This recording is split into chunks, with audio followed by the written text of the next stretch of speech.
Dios les bendiga, hermanos. Amén. ¿Cómo estamos? ¿Con frío? Con frío, ¿verdad? Pero bueno, le damos gracias a Dios. Amén. Le damos gracias a Dios. Vamos a retomar, hermanos, nuestro estudio. Ustedes saben que hemos estado estudiando el libro del Éxodo y hemos avanzado, hermanos, desde que iniciamos, ¿recuerdan? Que iniciamos en Génesis. Y ya vamos en Éxodo, capítulo 22. Entonces, bueno, vamos a continuar ahí en Éxodo, capítulo 22, versos del 21 al 27. Entramos en lo que se conoce como leyes humanitarias, pero vamos a pasarnos directamente del verso 21 al 27 y los versos del 16 al 20 los vamos a estudiar en los siguientes domingos. Amén. Ustedes van a ver después por qué lo dejamos aparte, es esta sección de las leyes humanitarias. Amén. Entonces tenemos Éxodo capítulo 22, versos del 21 al 27. Y le voy a dar lectura. Dice la palabra del Señor: y al extranjero no engañarás ni angustiarás, porque extranjeros fuiste vosotros en la tierra de Egipto. A ninguna viuda ni huérfano afligiréis, porque si tú llegas a afligirles y ellos clamaren a mí, ciertamente oiré yo su clamor, y mi furor se encenderá y os mataré a espada, y vuestras mujeres serán viudas y huérfanos, vuestros hijos. Cuando prestares dinero a uno de mi pueblo, al pobre que está contigo, no te portarás con él como logrero, ni le impondrás usura. Si tomares en prenda el vestido de tu prójimo, a la puesta del sol se lo devolverás. Porque solo eso es su cubierta, es su vestido para cubrir su cuerpo. ¿En qué dormirá? Y cuando él clamare a mí, yo le oiré, porque soy misericordioso. Amén. Hoy nos enfocaremos entonces en estos versos que nos hablan acerca de cómo el pueblo de Israel debía tratar a cierto sector de la población. Fíjense ustedes, nos habla de 3 grupos de población dentro del pueblo de Israel. Primero, nos habla de ¿quiénes? De los extranjeros.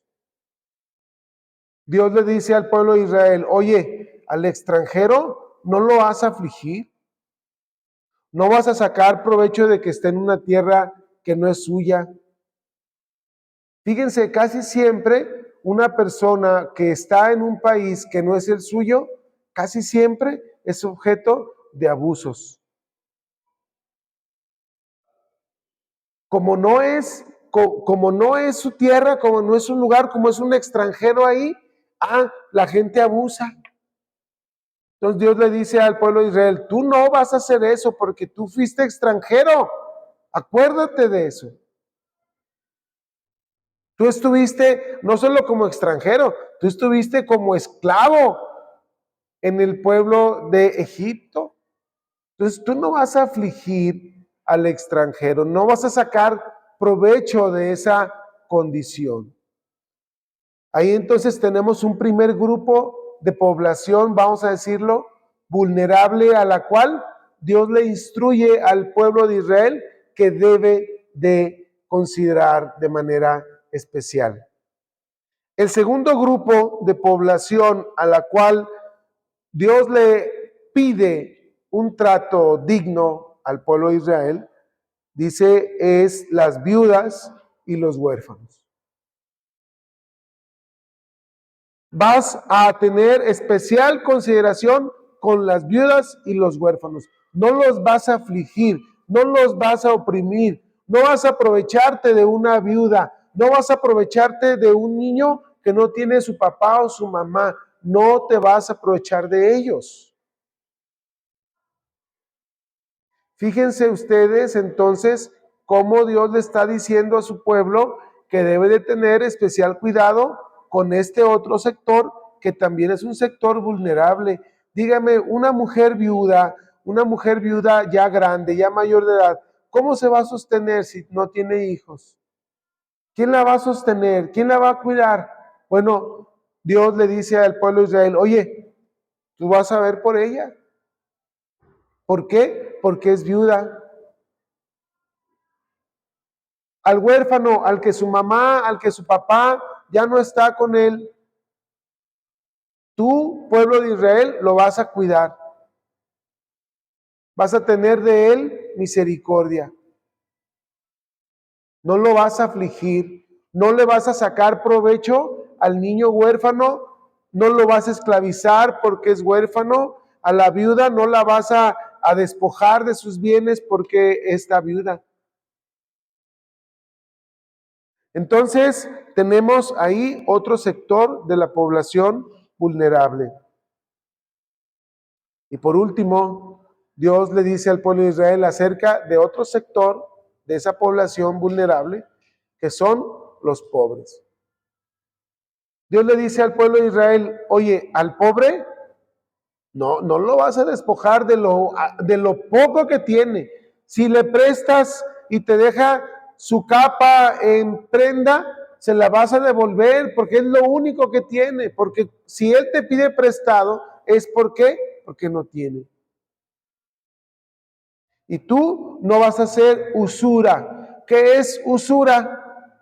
Pues cuando alguien te presta y sobre ese préstamo tú le cobras un rédito, un interés. Pues te presté 1,000 pesos, pero por el interés me vas a pagar 2,000 pesos. Esa práctica se le llama usura. Le sacas provecho a alguien que tiene necesidad.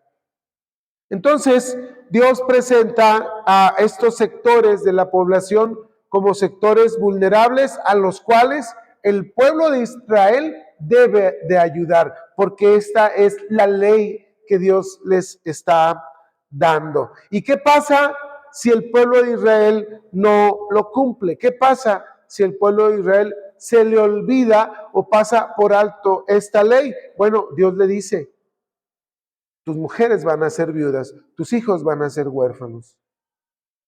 Cuando clamara el pobre, porque yo lo voy a oír cuando clame, yo lo voy a escuchar y lo voy a ayudar, porque yo soy misericordioso.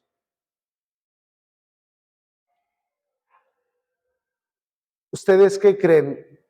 En la historia del pueblo de Israel hubo un momento en el que el pueblo pasó estas leyes, no las llevó a la práctica.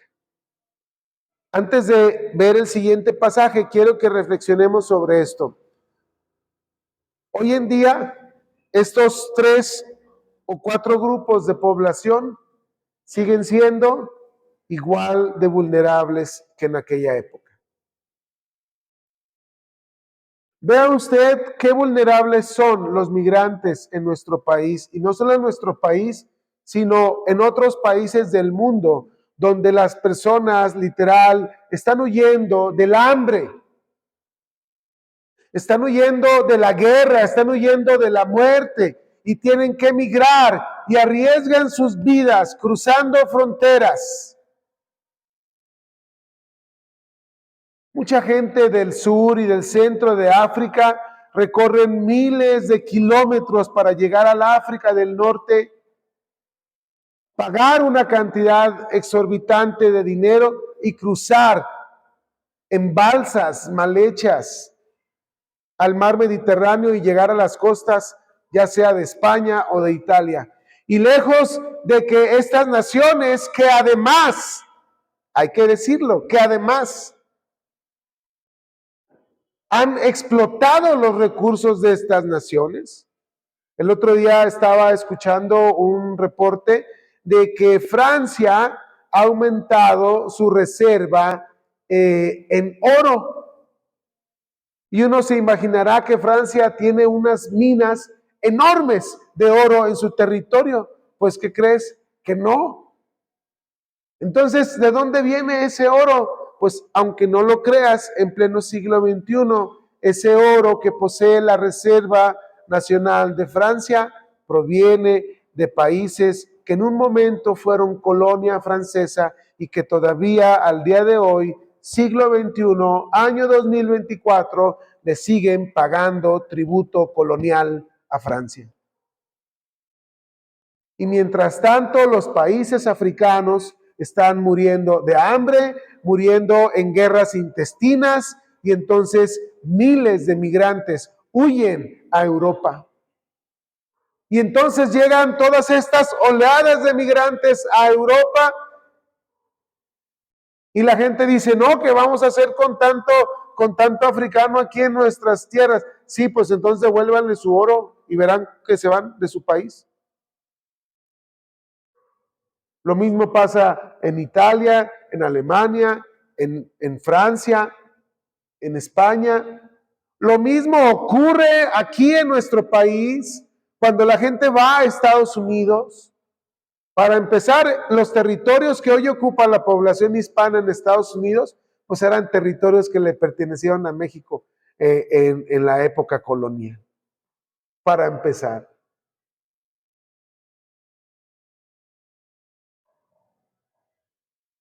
Y todos estos hombres y mujeres que van solo en busca de una oportunidad de vida que en sus países de orígenes se les negó por la violencia, por la corrupción, por la pobreza, por lo que tú quieras y gustes, se les negó el derecho a tener un empleo digno, tienen que recorrer miles y miles de kilómetros arriesgando su vida. Y cuando están en ese trayecto, en ese tránsito, son objeto de toda clase de abusos, de toda clase de peligros. Cuando la Escritura dice, oye, no tienes que abusar del extranjero,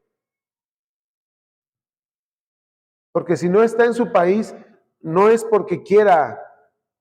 O sea, aquí no habla del turista, ¿verdad? Aquí habla del extranjero viviendo, trabajando en otra tierra que no es la suya. ¿Por qué lo hace? Porque hay una necesidad.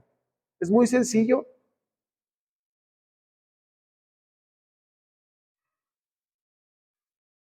En Estados Unidos, los migrantes latinos principalmente son objeto de toda clase de abusos.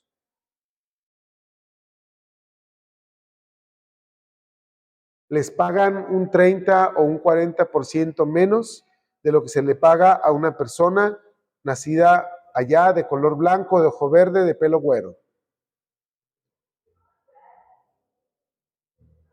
Así es. El tema de las mujeres sigue siendo un gran tema. Hay empleos a donde las mujeres les pagan menos por el hecho de solo ser mujeres. Y hacen exactamente igual, lo mismo que los hombres, pero le pagan menos. ¿Por qué? Porque es mujer. Todavía hay lugares en nuestro país donde las mujeres se les considera casi un objeto, donde se les vende. Los casamientos no son casamientos por amor, sino son tratos comerciales. Niñas de 13, 14 años las venden.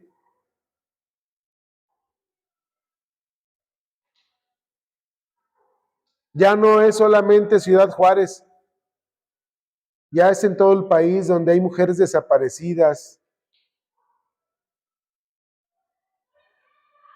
¿verdad?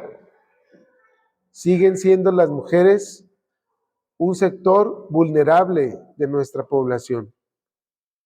Los niños,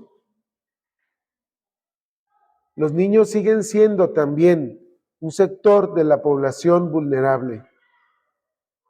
Tenemos hoy la trata de blancas, pero ya no solamente trata de mujeres, sino también ya tenemos trata de niños para explotación y esclavitud sexual. Niños y niñas menores de 15, de 14 años, los secuestran y los usan para la explotación sexual, para la venta de órganos. Hay mucha gente que piensa que eso son solo ideas conspiracionoides y no, es una realidad. Es una realidad. Y los pobres en México, casi el 50% de la población en nuestro país se le considera que vive en pobreza.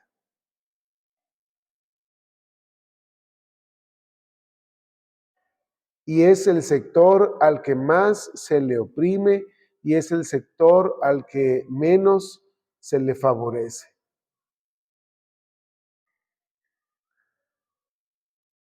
No nos vamos a meter en temas políticos, pero hoy parece que las cosas comienzan a cambiar un poco. Pero históricamente, este país tiene 500 años que ha marginado a un sector enorme de la población. 500 años de abusos, de despojo y de injusticia. 500 años. De ese nivel, hermanos. Entonces, lo que aquí nos dice la Escritura en el libro del Éxodo, pues resulta que para nosotros, pues no es tan distante, no es tan ajeno, porque lo hemos visto.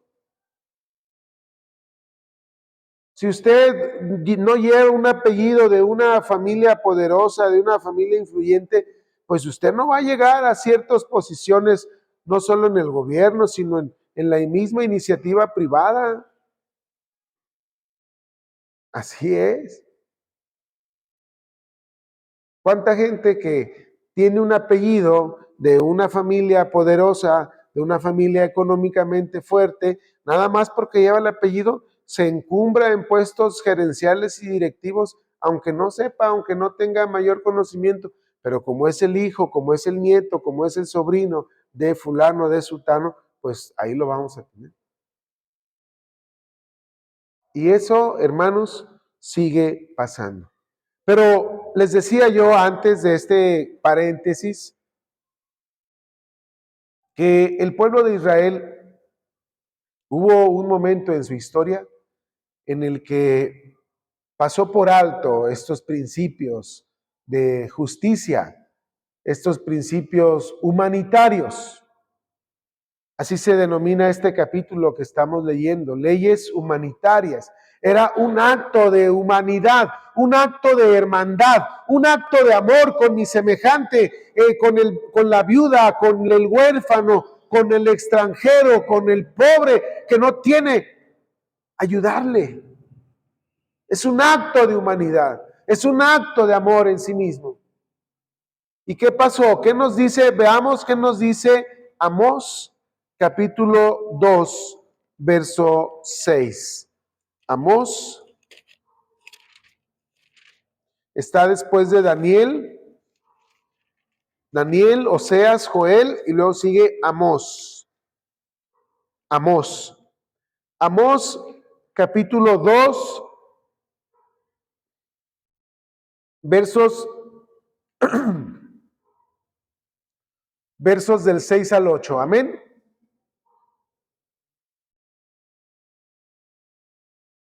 Voy a darle lectura. Amós capítulo 2, versos del 6 al 8. Así ha dicho Jehová: por 3 pecados de Israel y por el cuarto no revocaré su castigo, porque vendieron por dinero al justo y al pobre por un par de zapatos. Pisotean en el polvo de la tierra las cabezas de los desvalidos y tuercen el camino de los humildes, y el hijo y su padre se llegan a la misma joven, profanando mi santo nombre. Sobre las ropas empeñadas se acuestan junto a cualquier altar, y el vino de los multados beben en la casa de sus dioses.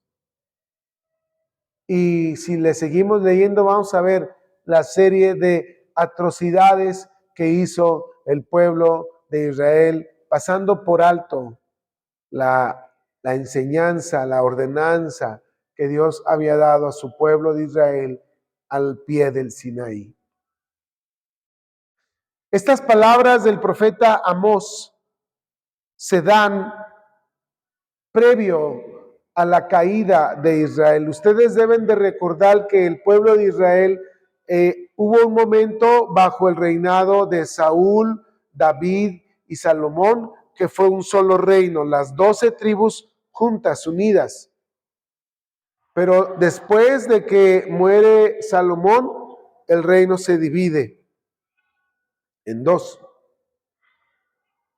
10 tribus al norte se le conoció como el reino de Israel. Y 2 tribus al sur, Judá y Benjamín, se le conoció como el reino de Judá.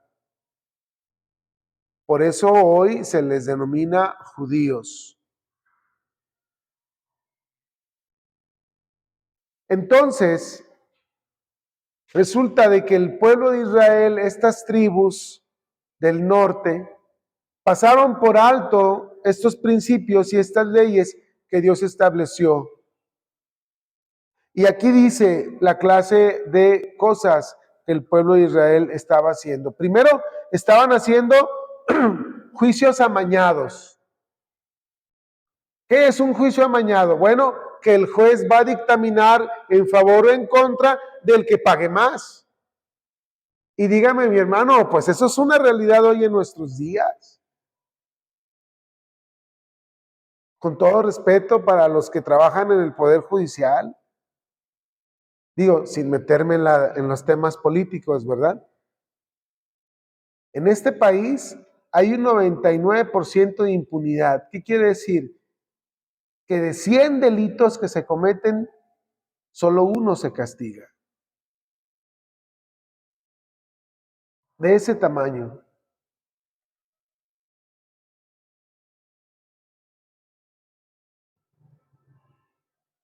Y muchos de esos delincuentes no tienen vergüenza y se convierten en políticos.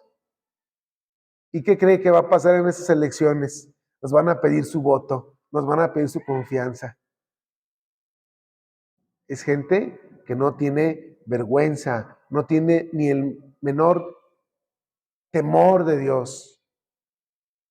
Cuando es claro que se han enriquecido a causa de sustraer, de robar dinero del erario público. Bueno, eso estaba pasando en Israel. Juicios amañados, comprados por dinero. Toma y mételo al bote. Toma y despójalo de sus tierras y dámelas a mí. Toma y te doy tanto dinero y despojamos y quitamos. Imagínate a cuántas viudas les quitaron sus posesiones.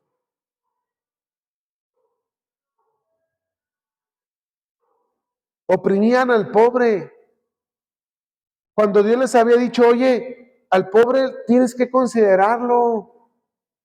Ah, no, en este momento dice, pisotean en el polvo de la tierra las cabezas de los desvalidos. O sea, al que menos tiene, pisotéalo, humíllalo. Bueno, hermano, dígame si hoy la realidad es muy distinta.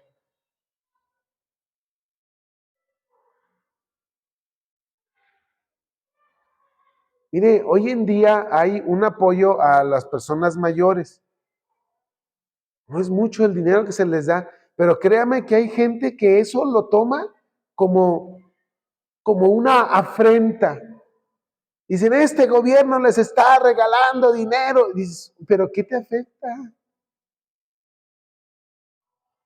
¿En qué les duele que una persona mayor de 65 años reciba un cheque del Estado cuando en la gran mayoría de estados civilizados, de estados primermundistas, a eso se le llama estado de bienestar? Pero bueno, hay un sector de la población que quiere al oprimido oprimirlo más. Al que está en el piso, pisotearlo. Y eso pasa aquí y en cualquier lado del mundo.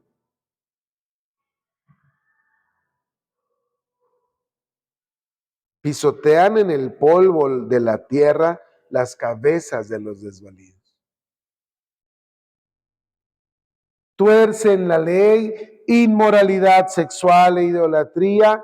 Y todo esto ocurrió entonces para que Dios determinara juicio contra el pueblo de Israel, estas 10 tribus. ¿En qué consistió el juicio? En que llegó un imperio extranjero y sometió a este pueblo de Israel y prácticamente lo borró del mapa. A eso se le conoce como la caída de Israel, ocurrida en el año 722 antes de Cristo. Y si usted cree que a Judá y a Benjamín le fue distinto, no, mi hermano. ¿Cómo terminó Judá? ¿Cómo terminó la tribu de Judá y la tribu de Benjamín, el reino de Judá? Recuerde usted que el pueblo de Judá fue llevado a un exilio a Babilonia. 70 años. ¿Por qué? Porque se desviaron de la palabra que Dios les había enseñado. Porque Dios les dijo, si no haces esto que yo te estoy mandando, entonces voy a ir contra ti.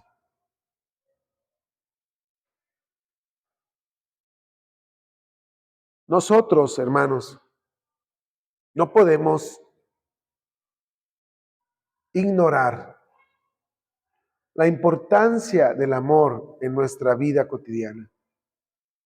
Porque aquí, bueno, se traduce en términos sociales como justicia social, como estado de bienestar, como lo acabo de mencionar.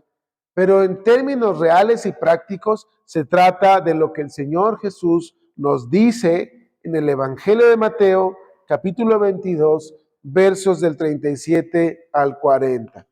¿Qué nos dice? Mateo capítulo 22, versos del 37 al 40.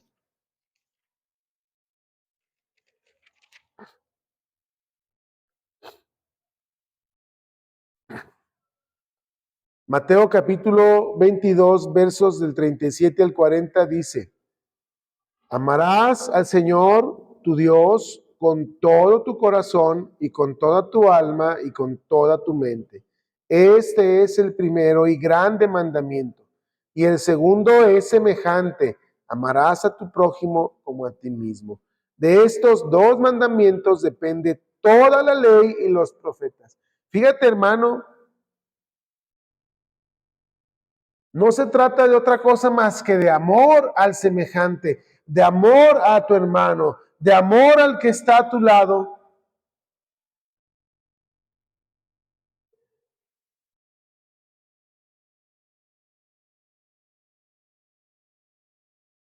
No podemos nosotros como creyentes en Cristo dejar de lado esto que es tan importante. En estos dos mandamientos nos dice el Señor Jesús, en estos dos mandamientos se da el cumplimiento de la ley. En amar a Dios y en amar a tu prójimo. Y fíjate qué interesante es. ¿Cómo es que tú puedes amar a tu prójimo? Bueno, cuando tú tienes una relación con Dios, cuando tú entregas, rindes tu vida a Dios, cuando tú rindes tu vida al Señor, tú estás experimentando el amor verdadero, el amor que no tiene comparación. Dice la Escritura que Dios es amor. Y quien no ama es porque no conoce a Dios, porque Dios es amor. Para que tú y yo podamos amar al que está a nuestro lado, necesitamos estar en una relación personal con Dios en nuestra vida. Porque Dios es la fuente del amor. Porque el amor es mentira que brote del corazón. ¿No dice la Escritura que engañoso es el corazón? ¿No dice el Señor Jesús que de ahí salen los malos pensamientos, los adulterios, las fornicaciones, las mentiras? Pues con un corazón así, yo no puedo amar a mi semejante. Es más, hay personas que ni se aman a sí mismas. ¿Por qué? Porque no han llegado a experimentar este amor de Dios en su vida. Qué importante es, hermanos, hermanas, que nosotros experimentemos en nuestra relación con Dios este amor. ¿Y cómo te puedes relacionar con Dios, hermano? Pues con su palabra, ¿no? Número uno, su palabra. Hace un momento una hermana nos daba testimonio de cómo ella ha estado leyendo la palabra y ha habido algo distinto en ella. Claro, así es. Pero si usted no lee la Biblia, hermano, pues ¿cómo se va a enterar? ¿Cómo va a experimentar? ¿Cómo va a saber? Es importante que leamos nuestra Biblia. Es importante que meditemos en ella, que reflexionemos en lo que Dios nos dice. La oración, hermano. ¿Cómo se va a relacionar con Dios si no ora, si no le habla, si no le pide? Por un lado, cuando leemos la palabra, escuchamos la voz de Dios. Pero por otro lado, cuando oramos, ¿estamos qué? Estamos cerrando el círculo de comunicación. Estamos expresándonos, estamos en contacto con Dios, estamos en contacto con el Dios que hizo los cielos y la tierra.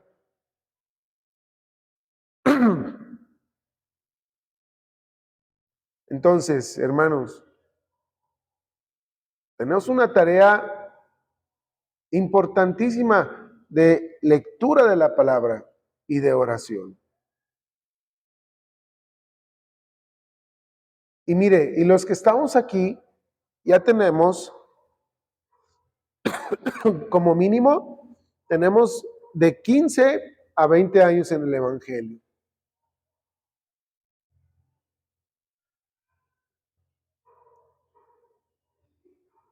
Esto lo debemos de tener ya incorporado a nuestra vida cotidiana. A través de la lectura de la palabra, a través de la oración, nosotros podemos experimentar nuestra relación con Dios, a través del servicio, a través de hablarle a alguien de Cristo. Tú estás relacionándote con Dios. Cuando tú alabas a Dios, cuando tú entonas un cántico de alabanza, estás relacionándote con Él porque le estás alabando.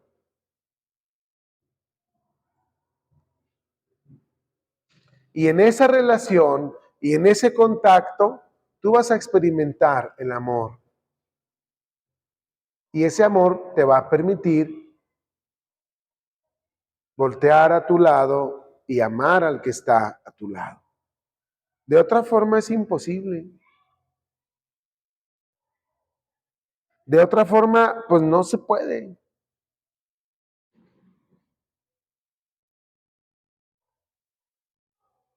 Porque no se actúa de esta manera, sino se actúa bajo el egoísmo. Es decir, una persona que está alejada de Dios, ¿cómo va a actuar?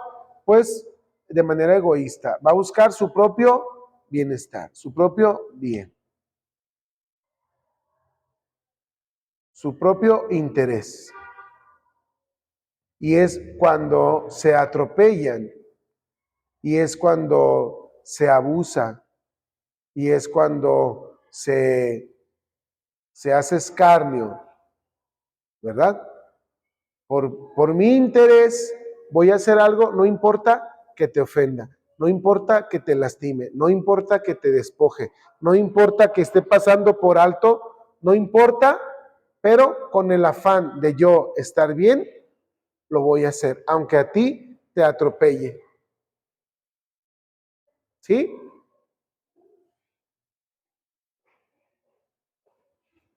Vamos a ir al mismo Evangelio de Mateo, pero ahora el capítulo 5. Capítulo 5, versos 38. Amén.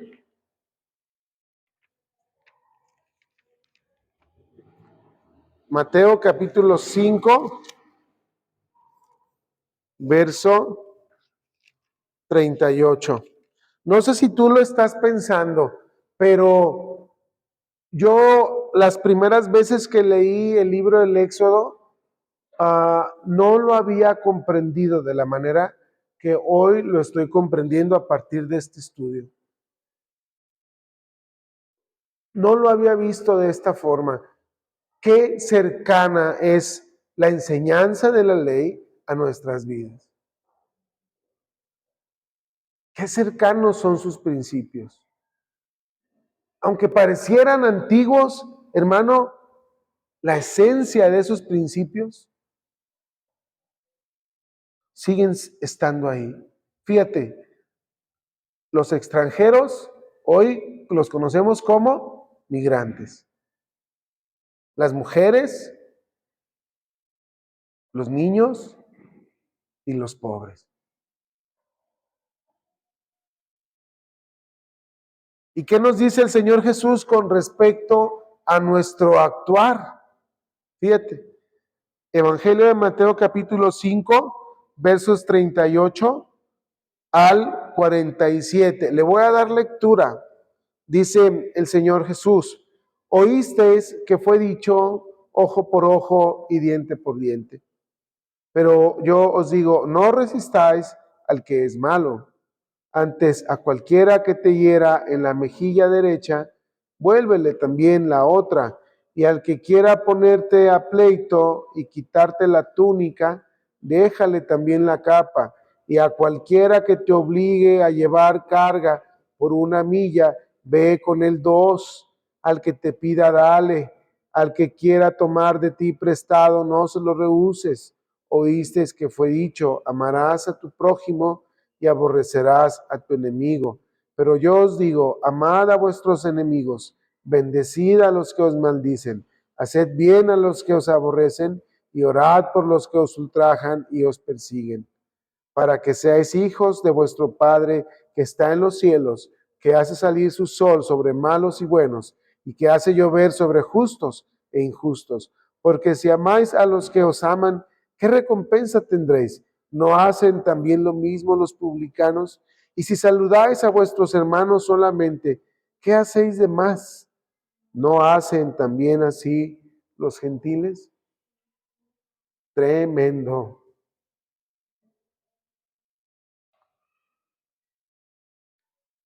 Hermanos, estamos ante el mensaje, yo diría, mensaje central del Evangelio, traducido en una vida, en una persona.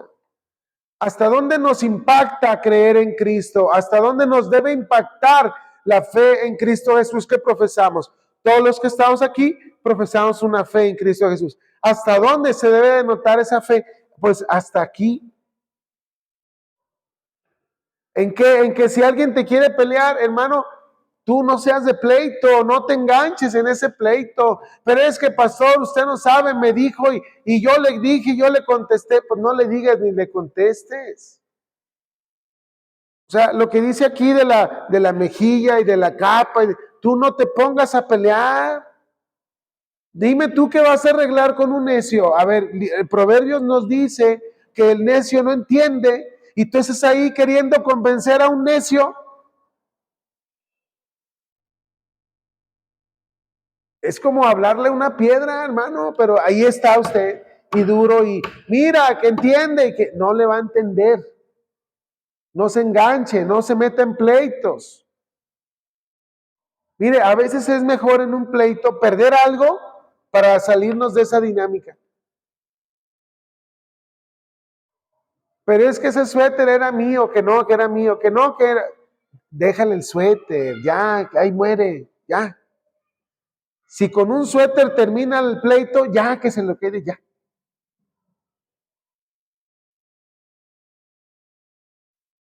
¿A qué nos metemos en pleitos? La Escritura dice, no.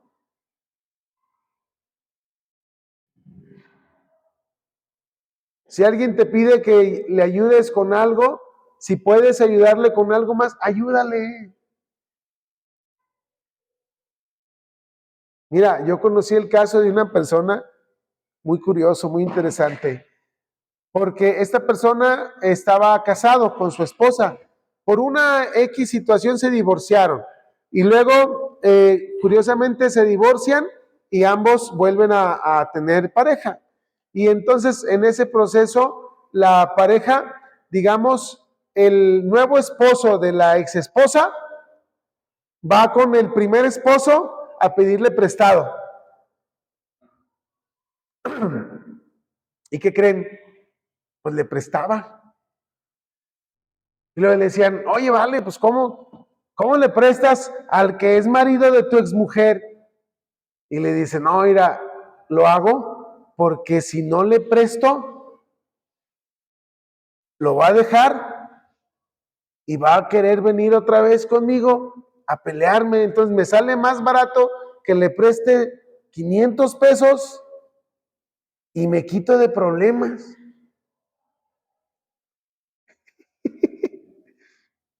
Bueno, a veces, hermano, fíjese, eso lo entendió una persona que no es cristiana.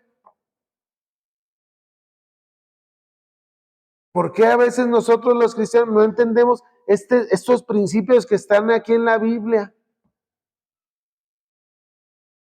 Que llegó fulano y ¿qué ocupas? No, yo no te voy a ayudar. Si le dices que no, mira, ahí va a estar, cuchillito, ahí va a estar.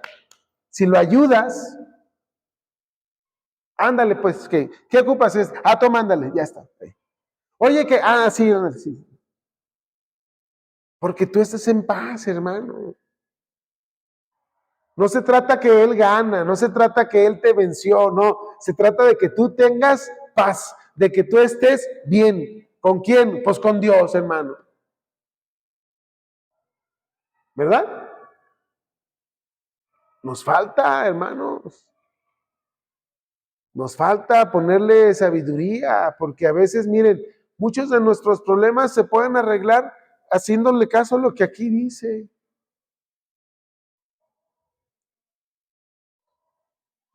Ama a tu enemigo. ¿Cómo es esto? Pues bendícelo. No que lo agarres a besos. No que veas a tu enemigo y digas, ay, mi enemigo, venga, chepa acá. No, hermano. No, se trata de, ora por él. ¿Tienes problemas con alguien de tu trabajo? Ora por él. Tú no lo puedes convencer, tú no lo puedes cambiar, tú no lo puedes sacar de esa idea. Pero ¿sabes quién sí puede? Dios. Porque para él no hay nada imposible.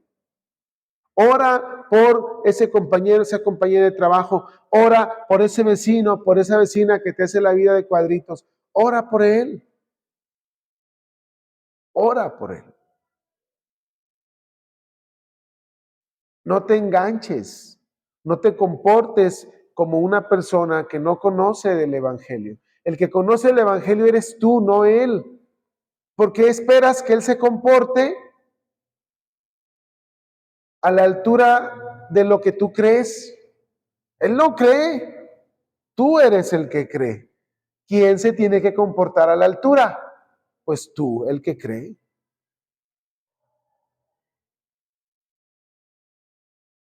Y nos habla acerca de bendecir a los que nos maldicen, de orar por el que es nuestro enemigo, cosa que para el mundo esto es una locura. Si tú y yo practicamos esto en nuestra vida, estamos yendo en contra de los principios del mundo. Porque ya dijimos, el mundo que odia, no perdona, se venga, te humilla, te pisotea.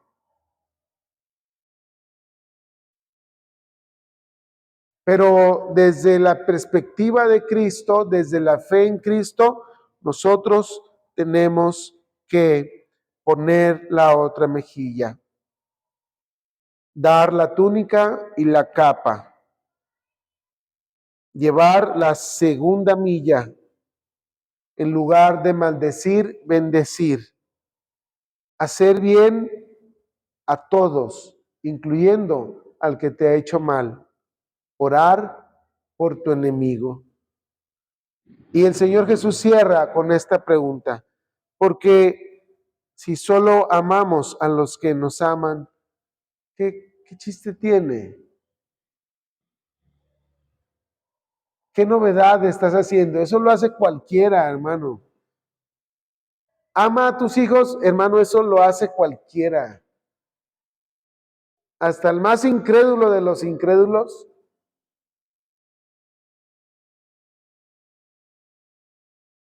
Pero amar al que te ofende, orar por el que te ofende, orar por el que te ha lastimado, hermano, ahí es donde demostramos de verdad el amor al prójimo. A veces creemos que el amor al prójimo tiene que ver con el que amar al que está a mi lado, y tiene que ver con ello, pero también tiene que ver con el amar a quién, aquel que está en contra de mí.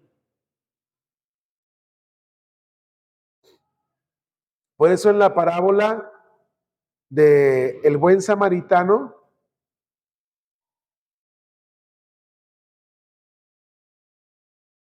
la persona a la que golpearon, a la que robaron, era judía.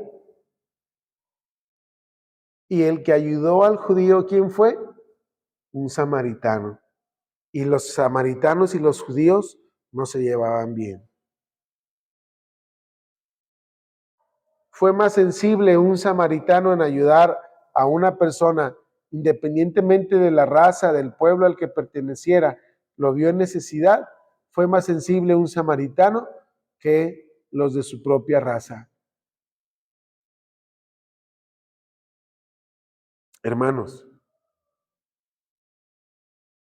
ciertamente estas leyes que estudiamos en el Éxodo fueron dadas al pueblo de Israel en el Sinaí hace más de 2000 años, más de 3000 años.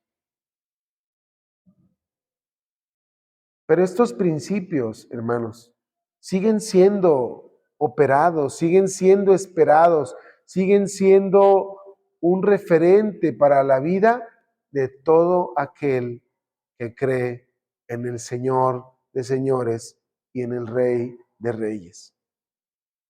Siguen siendo, no han pasado,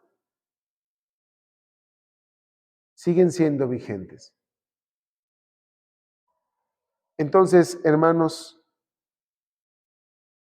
como decía el apóstol Pablo, en la medida que nos sea posible a nosotros, estad en paz con todos. Si depende de ti estar en paz con alguien, hermano, da tu bracito a torcer.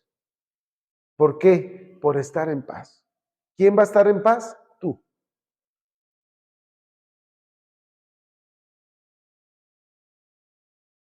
Y si haces eso, vas a demostrar entonces que tienes una relación con el Dios Todopoderoso. Porque te da ese amor que es capaz de decir, bueno, voy a ceder. Y Dios juzgará finalmente. Amén. ¿Es fácil, hermanos? No, no es fácil. ¿Es sencillo? No, no es sencillo. Pero lo tenemos que hacer. ¿Cómo? Con ayuda de Dios. Y el día de hoy vamos a orar para que Dios nos ayude a que esto se manifieste en nuestras vidas.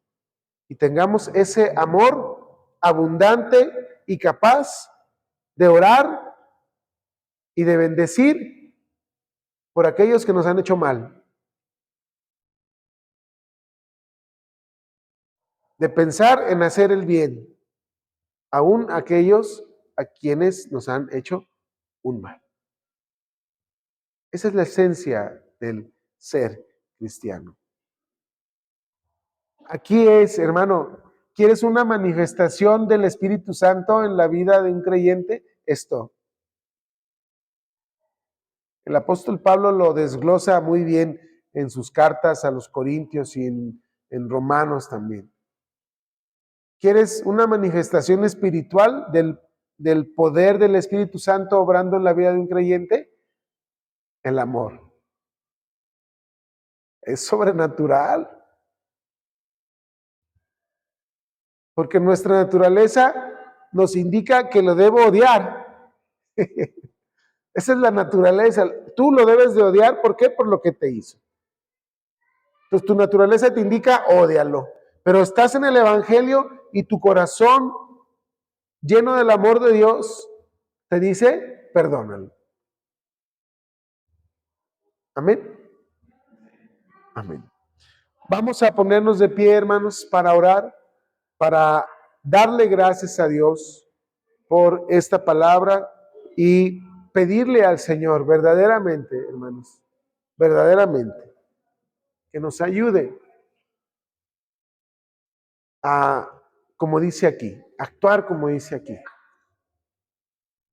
Si tienes ahí alguna piedrita en el zapato de alguien que te está molestando, ese es el tiempo de ponerlo en oración y decir, Señor, pongo en tus manos, pongo en oración a fulanito. Me ha molestado, me duele, me ha hecho, me ha dicho. No puedo, humanamente no puedo, Señor, pero vengo delante de ti y lo pongo para que tú obres en él y en mí. Si tiene Dios que cambiar algo en ti, que lo cambie. Y si tiene que modelar algo en esa persona, que la modele. Amén. Dios sabe, hermano. Dios sabe y Dios puede. Amado Padre Celestial, en esta noche, Señor, venimos delante de ti, convencidos de que tu palabra